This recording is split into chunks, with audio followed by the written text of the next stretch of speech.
మన deputy CM గారు, నేను ఆయన్ని ప్రేమగా పీపీపీ గారు అని పిలుచుకుంటూ ఉంటాను, పిఠాపురం పీఠాధిపతి పవన్ కళ్యాణ్ గారు.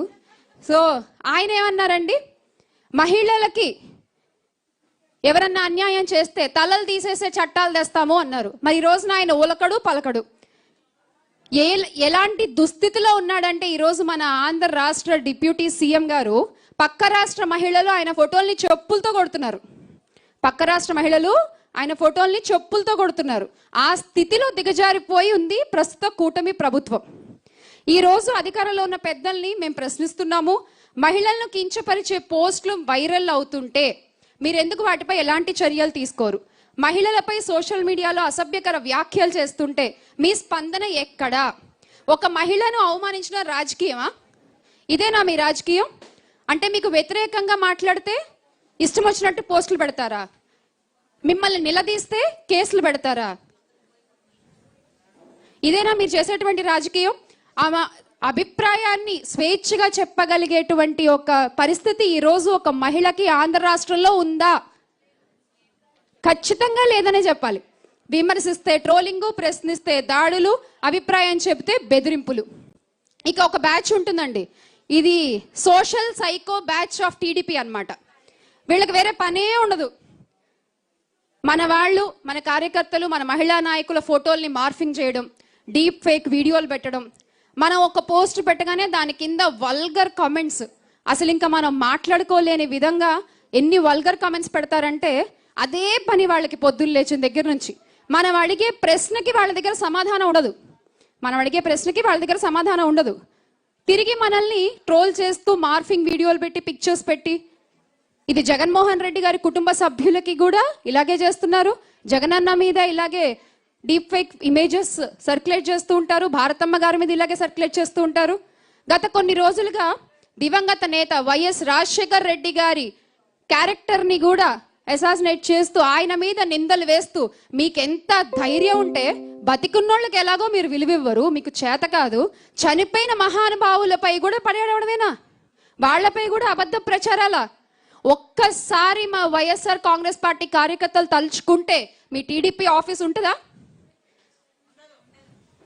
ఈ రోజు ఉదయం కూడా నంద్యాలలో రాజశేఖర్ రెడ్డి గారి విగ్రహాన్ని పగలగొట్టారు, తల తీసేసి ఓన్లీ బాడీని అక్కడ పెట్టారు. ఇలాంటి రాజకీయాలు మీరు చేసేది?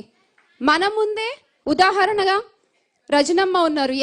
ఎంత ట్రోలింగ్ ఫేస్ చేశారు రజనమ్మ, ఎంతగా వేధిస్తారు ఆవిడ్ని, ఎన్ని మాటలు మాట్లాడతారు. కానీ మీరెంత మాట్లాడినా ఎక్కడ తొణకని బెణకని అలాంటి డైనమిక్ లీడర్స్ వైఎస్ఆర్ కాంగ్రెస్ పార్టీలో ఉన్నారు. వాళ్ళని ఇన్స్పిరేషన్ గా తీసుకుని మాలాంటి వాళ్ళు ఎంతో మంది అదే ధైర్యంతో ముందుకి నడుస్తూ ఉంటాము అని మరొకసారి మీకు గుర్తు చేస్తా ఉన్నాము. ఈ సందర్భంగా మీరు రాజకీయంగా విమర్శలు చేయండి, మేము అడిగిన ప్రశ్నకు మీకు దగ్గర సమాధానం ఉంటే చెప్పండి. అంతేగాని కుటుంబాలని ఇన్వాల్వ్ చేస్తూ, మహిళల్ని వ్యక్తిత్వ హననం చేస్తూ, ఇదా మీరు చేసేటువంటి నీచపు రాజకీయం, చిల్లర రాజకీయం. ఒకటి గుర్తుపెట్టుకోవాలి మీరందరూ కూడా, పదవులు శాశ్వతం కావు, అధికారాలు శాశ్వతం కావు, కానీ ప్రజల తీర్పు మాత్రం ఖచ్చితంగా 2029లో ఎలా ఉంటుందో మీరు చూడబోతున్నారు. అధికారంలో ఉన్నప్పుడు సంక్షేమం, అభివృద్ధి గురించి మాట్లాడిన మా నాయకులు జగన్మోహన్ రెడ్డి గారు ప్రతిపక్షంలో ఉండి ప్రతిరోజు ప్రజా సమస్యలపై పోరాడుతూనే ఉన్నారు, మిమ్మల్ని ప్రశ్నిస్తూనే ఉన్నారు. దానికి మీ దగ్గర సమాధానాలు ఉండవు. కానీ మా మహిళల గురించి మాట్లాడతారు, మా మహిళా నాయకుల గురించి సోషల్ మీడియా వేదికగా ఇష్టం వచ్చినట్టు ట్రోల్స్ చేస్తారు మీరు. ఈ ప్రశ్నలు ఏవైతే అడుగుతున్నామో అవి వ్యక్తులపై కాదు, మా ప్రశ్నలు మీ బాధ్యతలపై. మీరు అంటూ ఉంటారు కదా, టీడీపీ నాయకులు అంతా కూడా మేము ప్రతిరోజు మా సోషల్ మీడియాని టాప్ టు బాటమ్ మేము ఫాలో అవుతూ ఉంటాము అని. మరి మహిళల మీద, మా మహిళా నాయకుల మీద ఇంత నీచంగా చేసేటువంటి పోస్టులు, మా కార్యకర్తల మీద పెట్టేటువంటి మార్ఫింగ్ ఇమేజెస్, వీడియోస్ మీ టైం లైన్లో కనిపించవా? మీ స్క్రీన్ మీద కనబడవా? ఇక కేసులు, గత 2 సంవత్సరాలుగా సోషల్ మీడియా కేసులే 330కి పైగా పెట్టారు. సోషల్ మీడియా వేదికగా ఎవరైతే మన వైఎస్ఆర్ కాంగ్రెస్ పార్టీకి ఇంక్లైన్డ్గా ఉంటారో, సానుభూతి పరులుగా ఉంటారో వాళ్ళందరి మీద, మహిళలని లేదు, చదువుకునే పిల్లలని లేదు, టీనేజర్స్ ఎవరైతే జగనన్నకి ఫరగా మాట్లాడతారో వాళ్ళ మీద కేసులు, 338 కేసులు. మీరు మళ్ళీ శాంతి భద్రతలు అంటూ మాట్లాడుతూ ఉంటారు.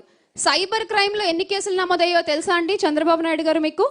గత 2 సంవత్సరాల్లో సిఐడి సైబర్ క్రైమ్ లో 28,000కి పైగా కేసులు నమోదయ్యాయి. ఒక్కటి కూడా మీరు యాక్షన్ తీసుకోలేరు, ఒక్కటి కూడా. ఇది మీరు రాష్ట్రానికి పొడిచిన వెన్నుపోటు. రాష్ట్రంలో ఉన్న శాంతి భద్రతలపై మీరు తీసుకున్నటువంటి చర్య ఏంటయ్యా అంటే గుండు సున్నా. తీసుకున్నటువంటి చర్య గుండు సున్నా. రోజు పాలన గురించి పెద్ద పెద్ద కబుర్లు చెప్తారు, పెద్ద పెద్ద మాటలు మాట్లాడతారు. కానీ మహిళా రక్షణ విషయంలోనే మీరేం చేయలేనప్పుడు అసలు మీ ప్రభుత్వం ఉంటే ఏంటి, ఊడితే ఏంటంట నేను. ఒక మహిళకి నువ్వు ధైర్యాన్ని కల్పించలేనప్పుడు నీ ప్రభుత్వం ఉంటే ఏంటి, ఊడితే ఏంటి? నిజంగా ఈ రోజున ఇక్కడ చేరినటువంటి మహిళా మండలందరికీ కూడా ఒక విజ్ఞప్తి చేసుకుంటున్నాము. నేను ఎప్పుడో ఒకటి నమ్ముతాను, మౌత్ పబ్లిసిటీ అని. ఆ మౌత్ పబ్లిసిటీ అనేది మన మహిళలను చాలా బాగా చేయగలం. ఒకళ్ళని దింపాలన్నా మహిళల వల్లే అవుతుంది, ఒకళ్ళని రాజ్యాధికారిని చేసి కూర్చోపెట్టాలన్నా అది మహిళల వల్లే అవుతుంది. ఖచ్చితంగా ఇక్కడున్న ప్రతి ఒక్కళ్ళు కూడా చంద్రబాబు నాయుడు చేసినటువంటి అరాచకాల్ని, అన్యాయాల్ని, దుర్మార్గాల్ని ప్రతి ఒక్కళ్ళకి అర్థమయ్యేలాగా విడమర్చి చెప్పే ప్రయత్నం చేయండి. మీ నుంచి అది మొదలయ్యి ప్రతి ఒక్క గడపకి ఆయన చేసినటువంటి వెన్నుపోటు చేరాలి. ఈ విధంగా మనం ఈ గత 2 ఏళ్ళు ఈయన చేసినటువంటి అన్యాయాల్ని ప్రజలకి తెలిసేలా ప్రయత్నం చేద్దాము.